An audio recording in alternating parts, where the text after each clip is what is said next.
Pernah lihat nggak sih, ada saham yang tadinya adem ayam, tiba-tiba harganya meroket gila-gilaan?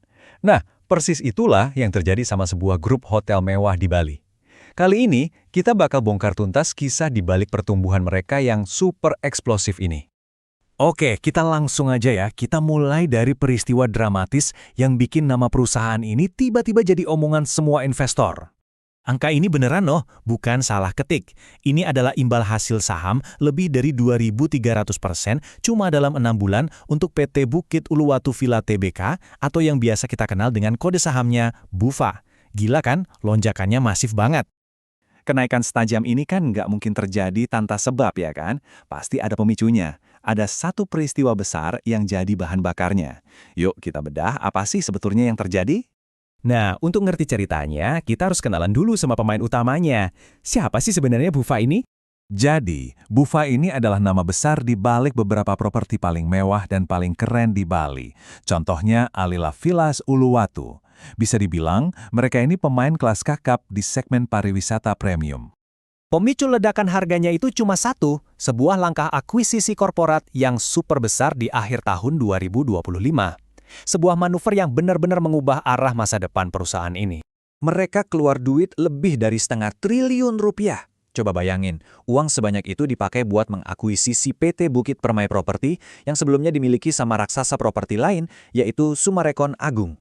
Terus dengan uang segitu banyak, apa yang mereka dapat? Ini dia, sebidang tanah premium seluas 19 hektar di salah satu lokasi paling strategis dan paling diburu di Bali. Nah, ini dia kuncinya. Lokasi. Lahan baru ini bukan sembarang lahan. Letaknya itu persis nempel di sebelah properti andalan mereka, Alila Villas Uluwatu. Ini artinya mereka punya ruang super luas buat ekspansi dan integrasi besar-besaran. Direktur utamanya sendiri, Pak Satrio, bilang kalau akuisisi ini bakal memperluas land bank mereka atau gampangnya tabungan tanah buat pengembangan di masa depan di Uluwatu. Tujuannya apa? Ya buat menciptakan sinergi. Jadi operasional, pemasaran, dan manajemen bisa jadi satu dan makin efisien, makin kuat cengkeramannya di kawasan premium itu. Tentu, langkah seberani dan semal ini pasti langsung bikin orang bertanya-tanya. Ini tuh strategi bisnis yang jenius, atau jangan-jangan cuma pertaruhan nekat yang risikonya kegedean? Oke, buat ngejawab pertanyaan tadi, kita perlu intip dulu kesehatan perusahaan ini. Gimana sih kondisi keuangan mereka sebelum mengambil langkah raksasa ini? Datanya nunjukin perubahan yang dramatis banget. Coba lihat, dari rugi hampir 200 miliar rupiah di tahun 2022, mereka berhasil balik untung di tahun 2023 dan 2024. Ini artinya, sebelum melakukan akuisisi jumbo ini, kondisi perusahaan emang lagi dalam tren pemulihan yang kuat. Oke, kita tahu kondisi perusahaannya lagi membaik. Tapi gimana pandangan para analis pasar modal? Apa kata mereka soal pertaruhan setengah triliun ini? Ternyata, pandangan para analis ini terbelah. Di satu sisi, ada yang optimis banget, bilang ini bakal jadi pemicu pertumbuhan yang positif.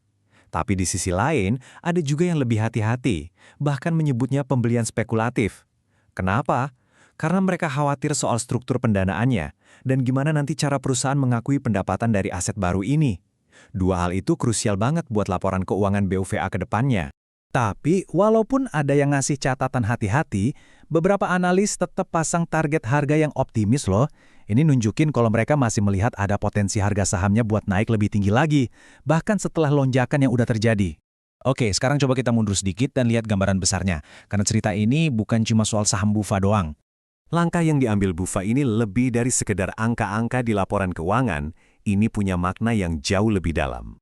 Pada dasarnya, ini adalah sebuah pertaruhan besar.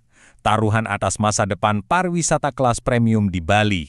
Ini adalah sinyal kepercayaan diri yang sangat tinggi bahwa pasar pariwisata mewah di Bali akan terus tumbuh dan bersinar. Dan karena ini pertaruhan besar, resikonya juga besar. Hasilnya nanti bisa sangat mempengaruhi tren pengembangan dan investasi di Bali untuk tahun-tahun ke depan. Kalau berhasil, bisa jadi pemicu investasi lain. Kalau gagal, ya bisa jadi pelajaran pahit. Jadi, ini meninggalkan kita dengan satu pertanyaan besar yang jawabannya cuma bisa diberikan oleh waktu. Apakah BUVA ini sedang membangun sebuah kerajaan bisnis pariwisata yang kokoh dan berkelanjutan? Atau mereka cuma ikut-ikutan euforia pasar yang sifatnya sesaat? Kita lihat saja nanti.